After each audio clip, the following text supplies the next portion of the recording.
Pour planifier un voyage magique au Walt Disney World Resort, vous écoutez Destination WDW.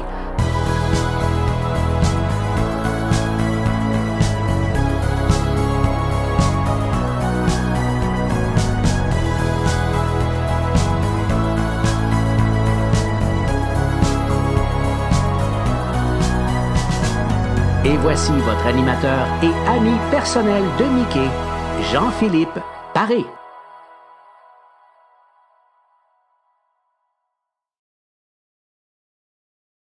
Bienvenue à Destination WDW. Un gros merci pour le téléchargement pour les gens qui nous écoutent en audio. Bienvenue aux gens qui nous regardent en version vidéo, soit sur la page Facebook ou sur notre chaîne YouTube. On poursuit tranquillement pas vite notre route vers le 50e du Walt Disney World Resort. Et j'arrive encore une fois mon bon ami Michel. Oui, bonjour Jean-Philippe et bonjour à tout le monde qui sont en onde avec nous, qui nous écoute ou qui nous regarde. Très content de vous retrouver encore. Et on approche. Il en reste 10. Il en reste 10. Attention, on est rendu en 2011 si vous faites le décompte avec nous. Donc, on va débuter avec des nouvelles du Walt Disney World Resort. Question d'un nouveau land au Disney Animal Kingdom. C'est majeur. Là. Ah oui, c'est majeur parce que là, on vient d'acquérir les droits à la franchise de Avatar sur 20th Century Fox. Donc, on va avoir Pandora, The World of Avatar. C'est l'annonce. On l'annonce. On va annoncer les plans, mais c'est pas encore fait. Mais c'est comme, wow, on connaît déjà tout le monde le résultat. C'est magistral. On sait que tout le monde va adorer. Juste les montagnes flottantes. Tu sais, tout le monde dit, comment ils vont faire ça? Ouais. Quelle magie ce rêve-là. Puis le jour, complètement une aventure spéciale et le soir, complètement différent. Écoute, quand on va arriver à l'ouverture officielle, on va en reparler, mais là, on a l'annonce et je lance déjà des pistes, là, mais c'est comme tout le monde, je pense que c'est un succès sur toute la ligne, même s'il y a une ride qui est très lente puis qu'on dit, bon, ben ça, j'aime moins ce ride-là que Flight of Passage, quand même le Na'vi River, ouais. Tu sais, c'est quand même intéressant qu'est-ce qu'ils ont fait, tu sais, je veux dire, oui, c'est très soft, mais c'est comme, wow, tout l'environnement, la luminosité qu'il y a autour, le seul audio animatronic qui est là. Mais je veux dire, c'est quand même bien. Alors, chapeau, je ne devais pas en parler parce que c'est juste en 2017 qu'on va arriver à l'ouverture de Pandora, mais ça vaut la peine de rêver et de penser à tout le monde sait qu'est-ce que c'est maintenant. Quelle réussite! On va rester dans le parc des Animal Kingdom, tant qu'à être là. Michel, on va parler d'une nouveauté dans le land de l'Afrique. Oui, le 13 janvier 2011, on parle de l'attraction Wild Africa Trek. Et je pense que c'est un forfait, on doit s'inscrire, on doit... oui, c'est comme un tour guidé dans le fond qu'on peut faire, puis on se promène dans des sentiers accompagnés avec un guide, là. Puis, ça vient avec les photos, par contre, tout ça. Il y a quand même un bon coût, je me souviens pas des coûts exacts, mais c'est quand même assez élevé comme coût. Mais là, on va vraiment là, se promener, là, ben, le nom le dit, là, le trek, là, on va faire du trekking, là, donc on s'en va dans des sentiers, on passe sur des ponts au-dessus de rhinocéros, hippopotames, crocodiles et compagnie, là. Donc c'est vraiment une grosse activité, là. Bon, j'aimerais ça aller marcher là-bas, parce que moi, le matin, j'aime ça aller marcher, mais c'est plus loin, on parle de Gorilla Falls. C'est ça, on suit les sentiers puis tout, puis j'aime me promener là avant l'ouverture officielle le matin, mais non, j'ai jamais fait ce trek-là, mais c'est non plus, ça fait partie des choses que je veux faire à Animal Kingdom. C'est un des prochains tours là, que je veux me payer là, du côté du Walt Disney World Resort. On va traverser complètement ailleurs, on s'en va à Tokyo Disneyland. Nouveauté sur écran de ce côté-là, ben PhilharMagic qui s'appelle. Oui, le 24 janvier, on est encore sur le Mickey's PhilharMagic à Tokyo Disneyland, sauf qu'on n'a pas la même feeling parce que c'est pas fait comme en Floride. Okay. On n'a pas les panneaux qui vont de chaque côté, c'est comme écran direct en avant. On n'a pas les mêmes effets, donc quand le cadre de scène se lève puis qu'on ouvre, on n'a pas toute cette magie-là, mais on a quand même les effets spéciaux qui sont faits, les 5 sens sont là quand même. Je vais vous rappeler que c'est quand même l'ancêtre de ça, c'est comme Mickey Mouse Review. Donc c'était Mickey Mouse qui avait un orchestre, puis qui c'est toutes des audio animatronics qui étaient là, puis qui jouaient de la musique. Mais finalement, on a dit bon, on veut faire un orchestre, on est allé chercher ça. Alors on a repris ce thème-là pour aller pouvoir faire ça, mais on disait aussi, c'est le fun le 3D en 2003, c'était intéressant. Là, il y a comme plus l'effet de surprise. Sauf que les Japonais adorent ça. Ils sont encore dans le théâtre en train de chercher puis d'aller là-bas. Avez-vous senti le 3D? Hein, c'est ça? Alors, c'est ça. Eux autres, il y a pas de surprise, mais les Japonais adorent ça. Alors, ils trippent. Alors, montage musical extra, les transitions sont belles. On en avait déjà parlé dans un épisode quand on l'a eu en Floride. Musicalité et les 5 sens, c'est un gros bravo. Parfait. Bon, on retourne en Floride maintenant. Nouvelle très importante concernant le Walt Disney World Resort. On avait mentionné l'annonce dans un épisode précédent, mais là, on a plus de détails sur l'agrandissement de Fantasyland. Exact, là, vraiment, le New Fantasyland, c'est comme wow! Là, on va ajouter des tours derrière le carrousel qui est là pour amplifier la cour du château. On a le secteur de Belle, la Belle et la Bête, il y a la taverne du château, mais il y a aussi la place où Belle, elle a son...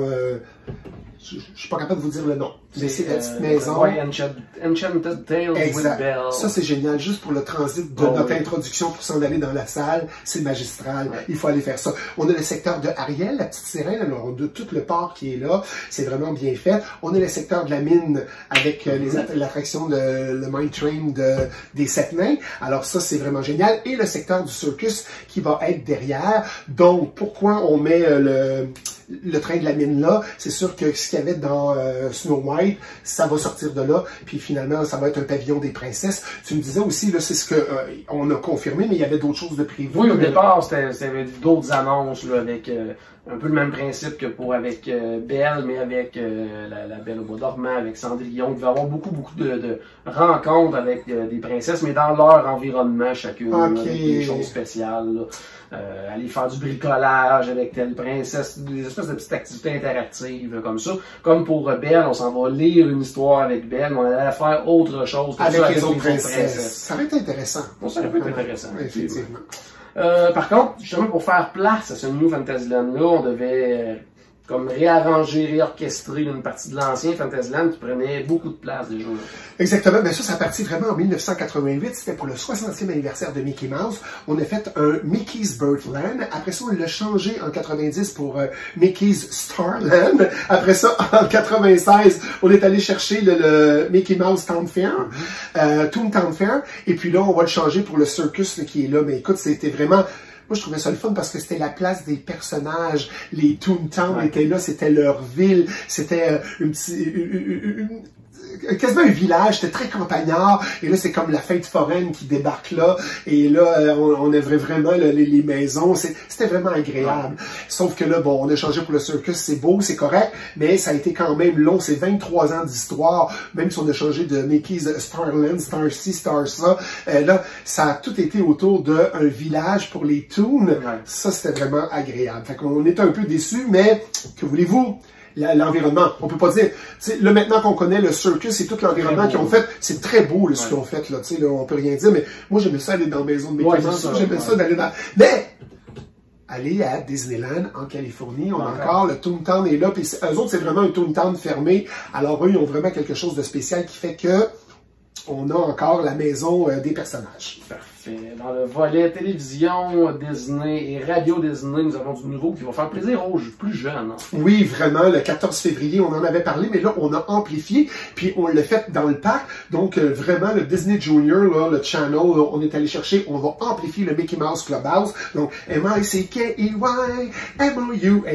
Et là, les parents à la maison aimaient ça parce que, oh, on vient de trouver une équipe de gardiennage virtuel pour mes enfants. On s'assoit ici, ma pitchounette, t'écoutes Mickey Mouse Clubhouse, maman va aller faire la vaisselle, elle va revenir. Non, mais c'est, écoute, là, c'est comme les enfants sont rivés devant leurs écrans.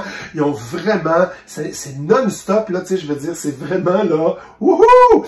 Moi-même, c'est comme, je suis toujours kid dans ma tête, hein, fait que moi aussi, j'ai écouté Mickey Mouse Clubhouse, puis j'aimais ça, puis j'amenais mes affaires, d'écouter pour les enfants. J'aimais ça le matin quand on était à l'hôtel à Disney avant d'aller là, on avait des extraits parce que le bon là, il montre les cartoons, là, les shorts, quelque chose, nouvelle version.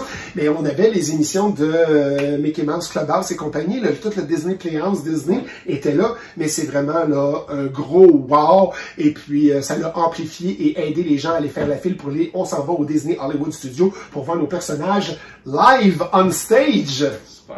On va du côté maintenant, mais du côté de Tokyo Disneyland, une fermeture. Une fermeture, ben, ça a fermé pendant un mois parce que le 12 mars, on a un séisme incroyable, les tsunamis autour de Tokyo. Et là, pendant un mois de temps, le parc a fermé. Alors, c'est vraiment quelque chose là-bas, mais ils sont habitués. Je l'ai déjà parlé dans un autre épisode. J'étais là lors d'un tremblement de terre en 2005. Écoute, personne, tout le monde est calme. Il y a juste moi qui crie, il y a juste moi qui a peur, il y a juste moi qui pleure. Tu sais, je veux dire, je criais pas tant que ça. Je veux dire, c'est comme, qu'est-ce qui se passe? Eux autres sont tous calmes, puis sont habitués à ça. Mais on a fermé quand même un mois. Ça a pris, là ça s'est passé le 12 mars. Le Tokyo Disneyland a fait sa réouverture le 15 avril.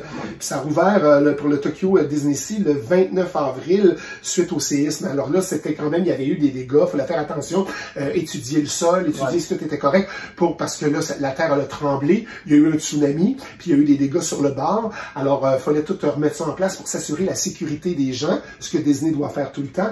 Mais c'est quelque chose de pas le fun. On aurait pu ne pas en parler, mais je veux dire, c'est des choses qu'il faut penser parce que moi-même, quand j'étais là-bas, je me dis, ben oui, je m'en vais, je suis à Tokyo Disneyland. Jamais je pense qu'aujourd'hui, là, il va y avoir un tremblement de terre, tu le sais pas, mais surprise! Ouais. Et une chose qu'il faut que je dise là-dessus, habituellement, quand il arrive un bug à Disney, là, ça l'arrête, puis il y a toujours une petite musique. Là, c'était zéro. C'est le silence total. T'entends juste marmonner en japonais. Puis là, tout le monde part, puis toi, tu sais pas quoi faire. Écoute, c'est quelque chose. Mais c'était quelque chose à vivre, mais j'espère ne pas le revivre.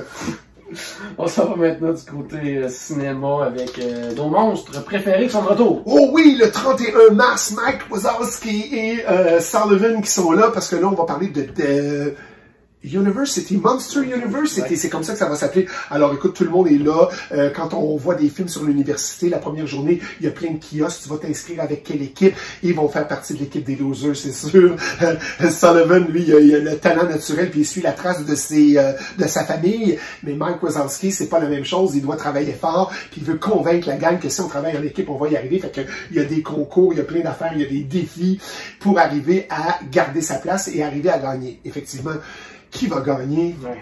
On vous le dira pas, mais je pense que vous le savez. Mais en cas, moi, je me suis très amusé. Le mélange de mettre ces monstres-là dans Monster University, d'aller à l'école, puis de voir toutes ces choses-là. Moi, j'ai adoré. J'ai trouvé que c'était un petit bijou, ce film-là. Je me suis vraiment plu à écouter ça. T'as-tu vu? Oui, vraiment apprécié aussi. C'est un beau film, un bon film, une belle franchise aussi. Là, les deux films sont bien intéressants. Exactement.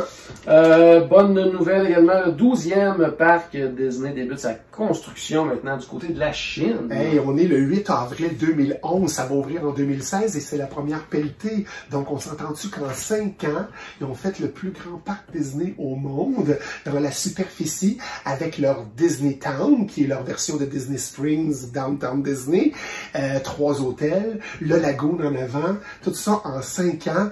Il n'y a rien de fait là. On a juste fait ça, puis c'est comme dans 5 ans, il va y avoir un parc là. C'est vraiment quelque chose, un gros wow pour moi. En fait, tout le monde avait été exproprié, tout le monde avait été fait. On a les mandats, on a tout ce qu'il faut. Là, les bulldozers attendaient, puis tout le kit là pour partir ça. C'était vraiment génial à voir. Je suis vraiment encore estomaqué de ma visite Shanghai Disneyland, là. Mon Dieu, mon Dieu, mon Dieu. Chaque land est un parc. Fait que t'arrives dans un land, tu fais, ben voyons, c'est quasiment la grandeur d'un parc ou de 3 lands en même temps, puis on est juste là. Ça n'a pas de bon sens, c'est immense. Mais quel beau parc. Super. On va faire un tour du côté de ce qui s'appelait à l'époque Downtown Disney.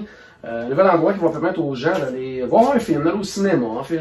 Exact. Le 6 mai, on a annoncé que le 16 mai, 10 jours plus tard, là, on va annoncer le AMC Downtown Disney 24, là, en tout cas, c'est un cinéma. Il y a 24 salles de cinéma, pour ça qu'il y a le chiffre 24 à la fin, mais que dans 6 salles, on va pouvoir manger.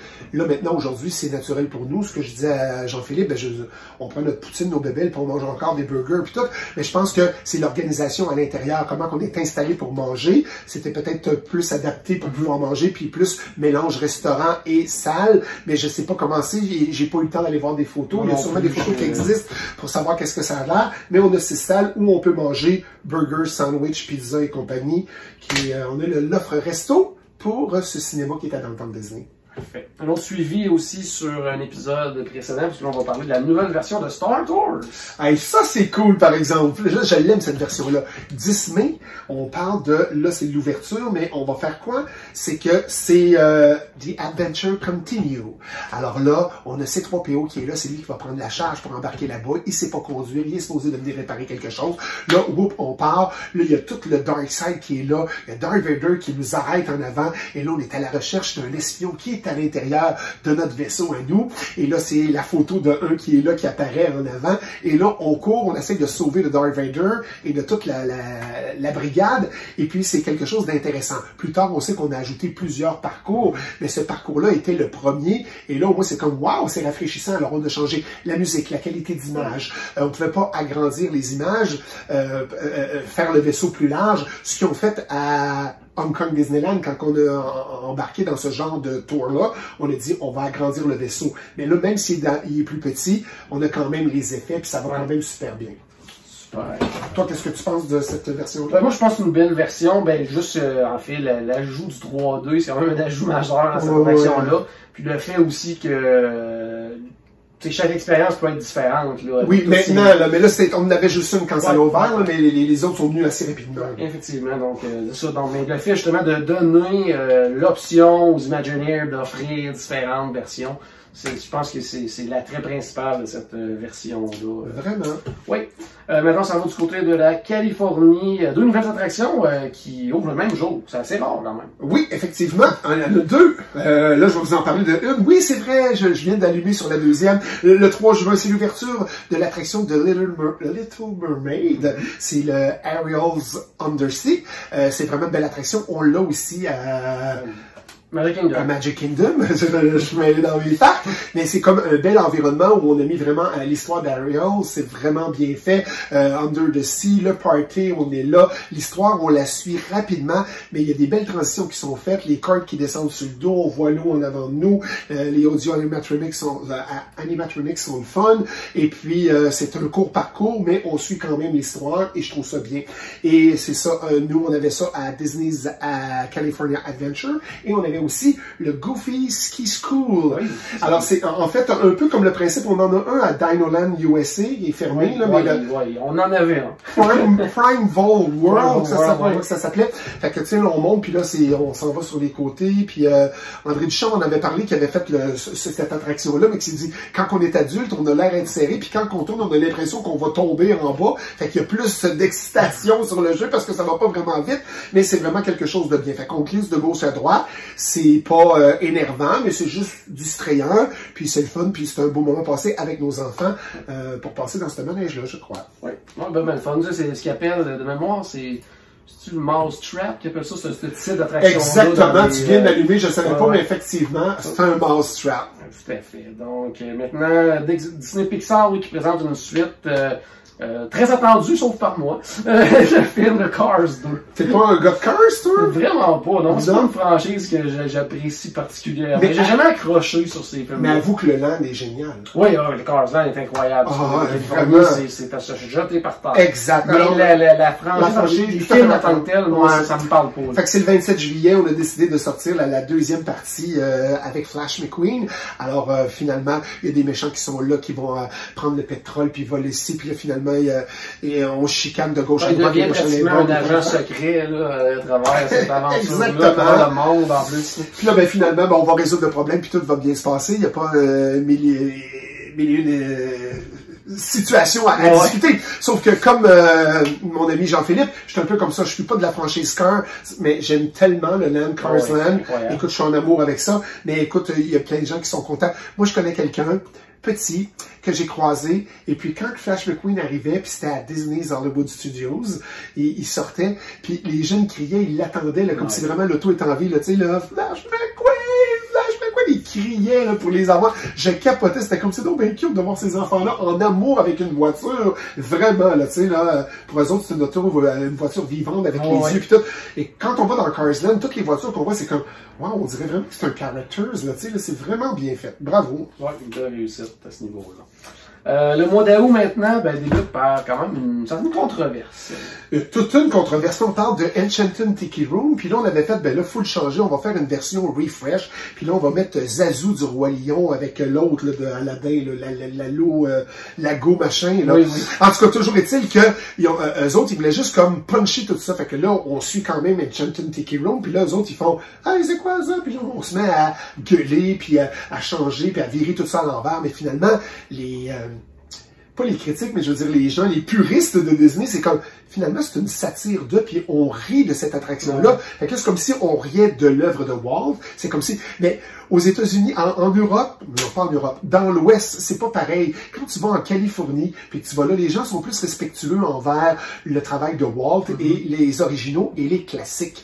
Mais en Floride, c'est Walt qui l'a fait, c'est pas Walt, c'est pas quoi. Mais finalement, écoute, les deux petits oiseaux, ils ont pris le bord, puis on est revenu à l'original. C'est sûr que c'est désuet, c'est sûr que c'est passé date, c'est sûr que tu dis, à part de dire, je vais être à Londres, puis je veux passer du temps, puis je vais aller faire un petit roupillon, je vais aller voir une attraction que j'ai pas besoin de me casser la tête pour voir ça.